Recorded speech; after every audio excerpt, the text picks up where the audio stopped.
Kryeministri në detyrë i Kosovës Albin Kurti deklaroi të hënën se normalizimi i marrëdhënieve me Serbinë është i mundur dhe për të arritur kjo, duhet që t'i bëhet trysni Beogradit që të zbatojë marrëveshjen për rrugën drejt normalizimit të raporteve, të arritur në vitin 2023.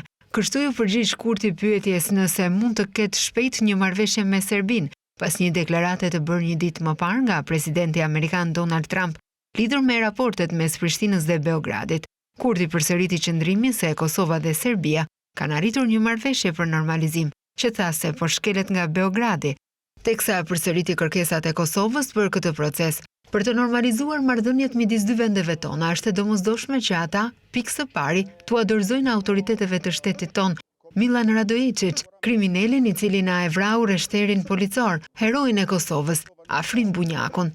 Më pas të pranoi ta nënshkruaj marrëveshjen bazike me aneksin e zbatimit.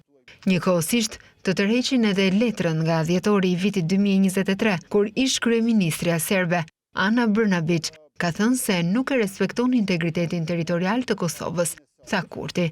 Trump shkroi të dielën në Truth Social se gjatë mandatit të tij të parë presidencial, Kosova dhe Serbia ishin duke shkuar drejt një përplasjeje të ashpër dhe ishte gati shpërthimi i një lufte, por shtoi se ai e ndaloi atë, duke akuzuar ish presidentin Joe Biden se e ka dëmtuar perspektivën afatgjatë me disa vendime shumë të pakuptimta, por unë do ta rregulloj sërish, theksoi ai.